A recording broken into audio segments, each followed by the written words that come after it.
¿Qué tal, Jorge? ¿Qué tal, amigos de Disyuntiva TV? Muy buenos días a todos. Bienvenidos a la sección de ciencia de todos los miércoles aquí en este espacio que amablemente Jorge nos proporciona para hacer, pues para hablar de ciencias y hasta de ciencias oscuras, creo que hemos hablado, pero hoy vamos a hablar de un tema muy bonito porque este año, además de que, ya saben, Noche de Estrellas está celebrando 450 años del natalicio de Kepler.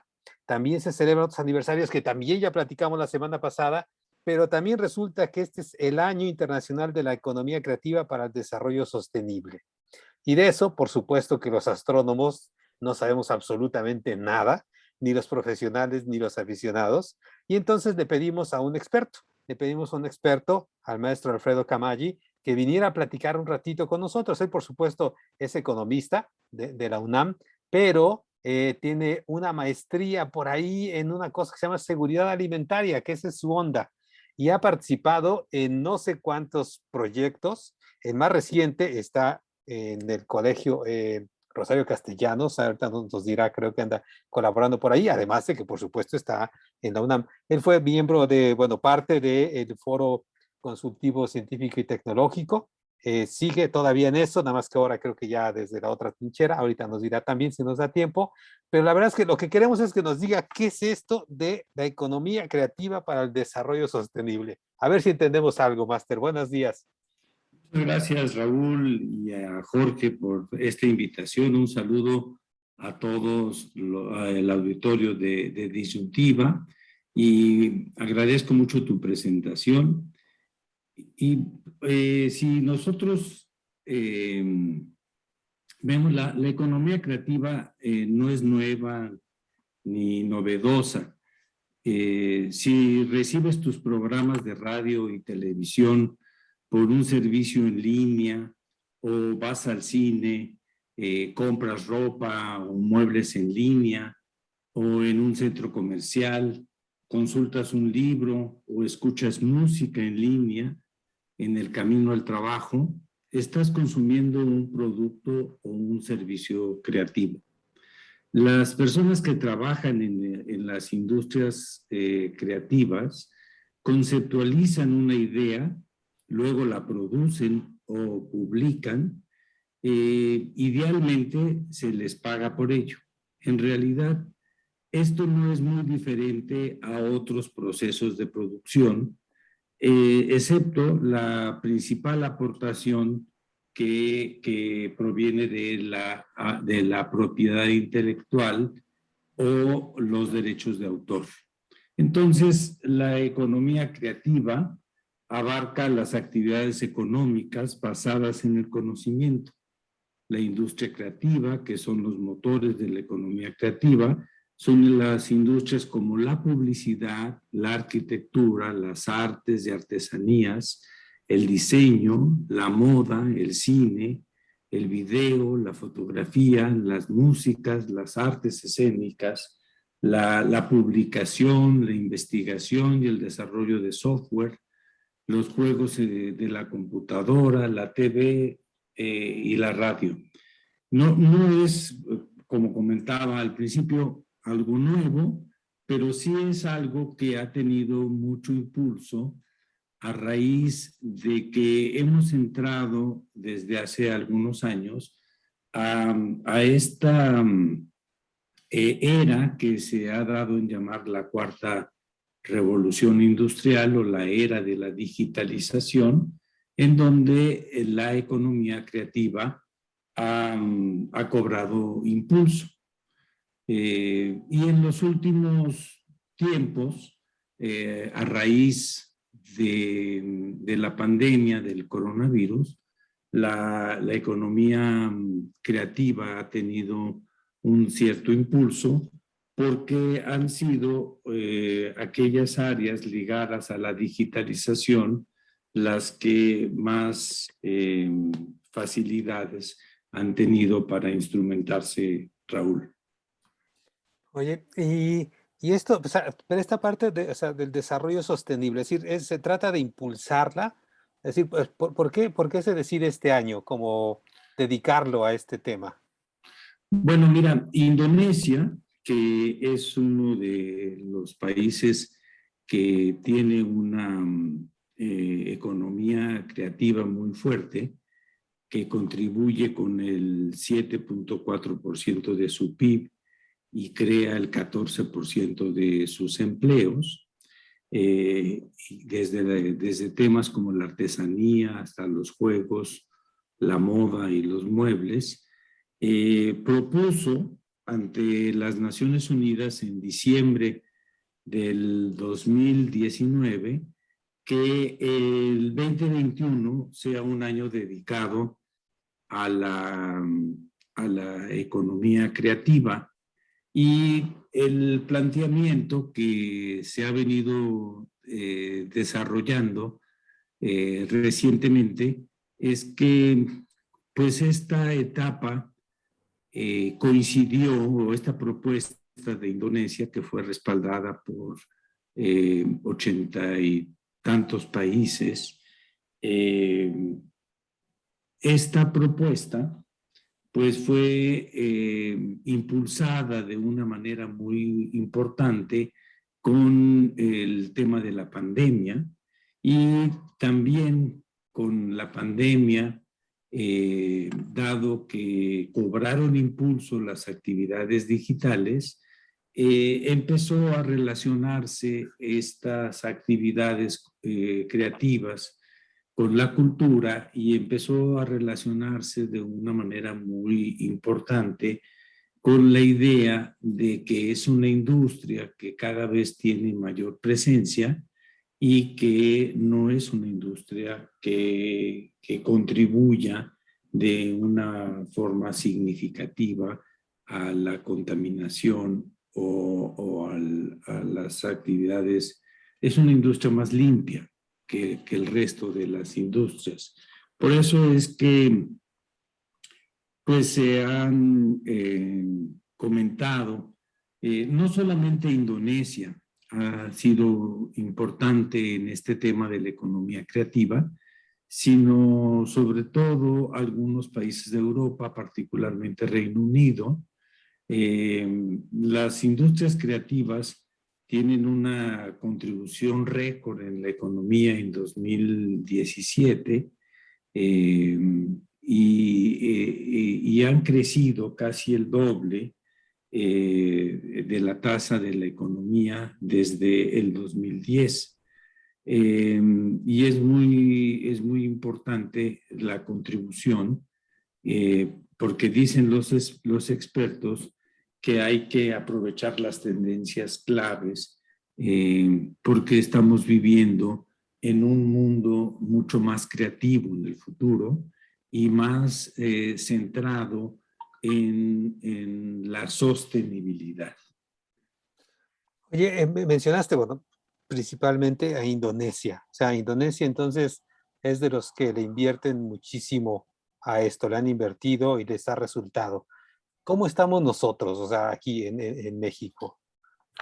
Fíjate que es una muy buena pregunta, porque algunos autores han tratado o no han tratado, sino han hecho una medición de cuál es el peso que tiene la economía creativa en nuestro país. El pionero en estos esfuerzos ha sido Ernesto Piedras, que desde el ITAM ha venido pues trabajando en una serie de estimaciones sobre qué peso tiene la economía creativa.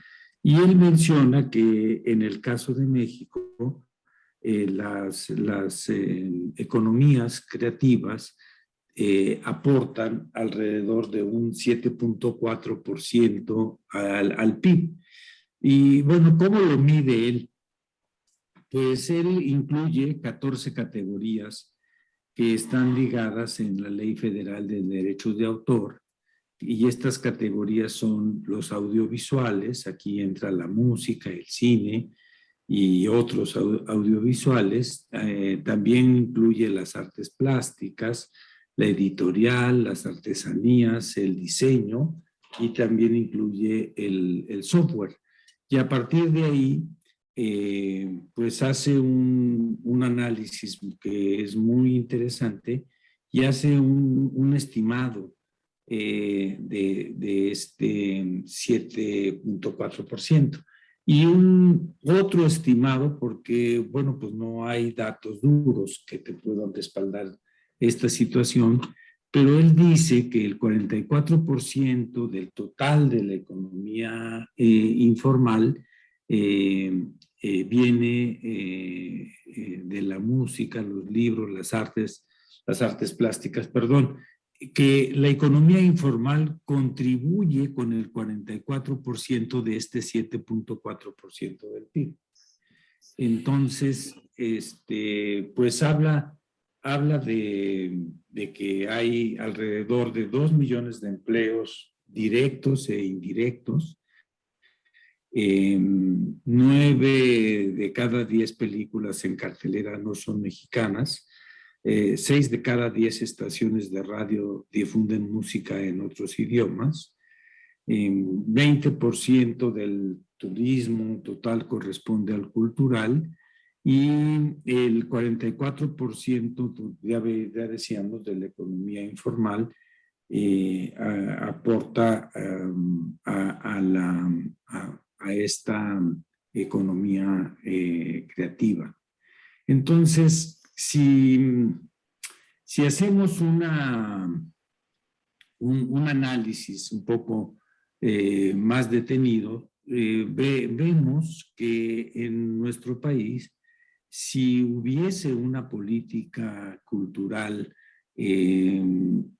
más agresiva, pues México puede ser una potencia económico-cultural porque le vendemos al mundo más de lo que le compramos y generamos un excedente de divisas. Sin embargo, cuando hay alguna necesidad de hacer algún ajuste al presupuesto público, la cultura son los primeros en la lista para disminuir el presupuesto.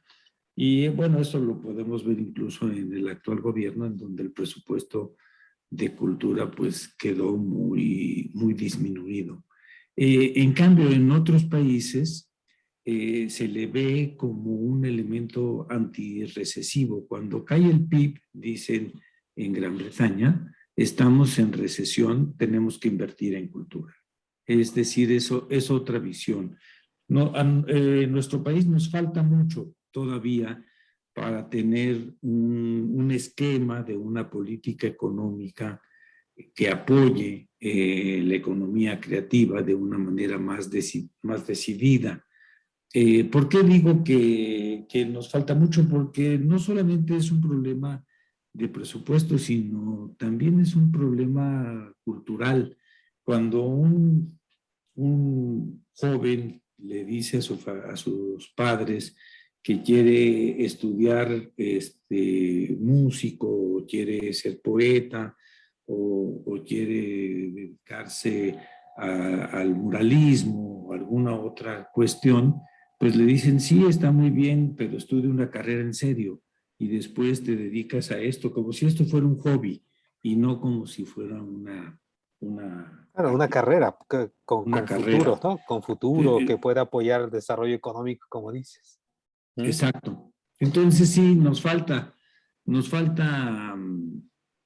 yo diría que nos falta, y creo yo que habría que aprovechar que este 2021 está considerado como el año de la economía creativa y el desarrollo sostenible. Y ahí entra otro aspecto que es crucial, Raúl. No sé si tengamos tiempo. Sí, por favor. Porque si tú me das cuerda, yo me sigo. No, por favor, tenemos todavía unos minutines, tenemos todavía unos 3 minutines sin problema. Ok, bueno, uno de los aspectos esenciales, uno de los retos más importantes que estamos viviendo hoy en día es el tema que tiene que ver con la crisis ambiental, la crisis climática. Y estamos ante una situación prácticamente pues de una emergencia climática. El último informe de los científicos, de una comunidad científica que analiza el tema del cambio climático, ha concluido que el causante principal del cambio climático son los seres humanos. Este es un grupo de científicos de todo el mundo que toman las resoluciones por consenso, no se votan, sino son resueltas por consenso, y los científicos han coincidido en que el ser humano es el principal causante del cambio climático y que estamos prácticamente ante una situación en la que pues tenemos 10 años para hacer transformaciones de fondo que nos permitan atajar el cambio climático en los 2 grados de aumento de la temperatura a nivel mundial. Y tenemos 10 años para que los efectos del cambio climático que van a golpear, van a golpear a las economías que menos contaminación producen, o de las que menos contaminación producen, como las del Caribe y las de Centroamérica, porque están ubicadas en regiones donde estos cambios de temperatura y del crecimiento del nivel del mar, pues nos van a derivar o ya nos están derivando en situaciones emergentes. Mucha de la migración que hoy sucede de Centroamérica hacia los Estados Unidos tiene su origen, sin duda, en las cuestiones de la inseguridad que prevalecen por la presencia de los cárteles, pero también tienen su origen en los efectos que el cambio climático está generando en esas regiones. Entonces yo diría, Raúl, que lo sostenible y la búsqueda de la igualdad son 2 de los elementos cruciales que son los retos de nuestra época, de nuestros días.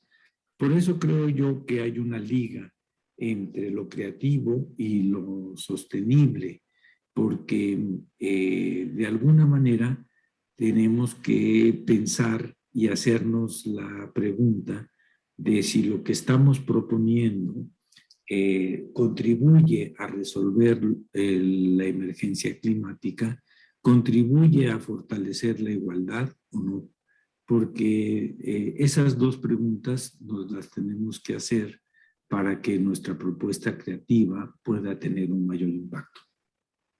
Muy bien.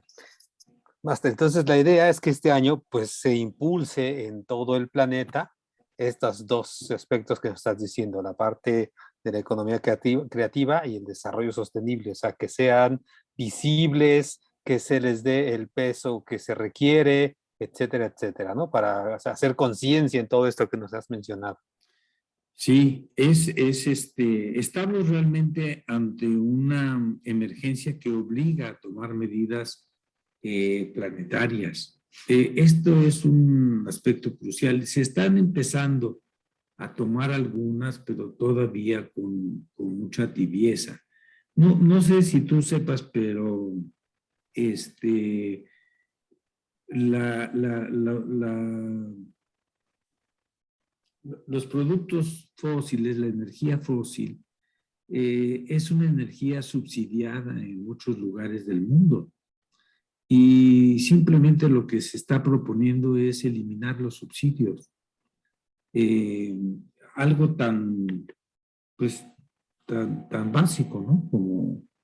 Como esas medidas, todavía la humanidad no hemos tenido la cohesión, aunque yo soy de los que piensan que la pandemia nos ha dado una sacudida, y esa sacudida creo que nos va a hacer reaccionar, o nos está haciendo reaccionar, y creo que la ciudadanía pues vamos a exigir sistemas universales de salud, vamos a exigir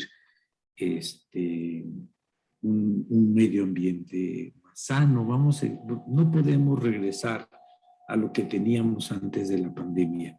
La pandemia ha sido una sacudida muy fuerte como para pensar que no tenemos que cambiar las cosas de una manera profunda para poder tener una mayor seguridad económica, social y ambiental, que son los tres ejes que contempla el desarrollo sostenible. Muy bien.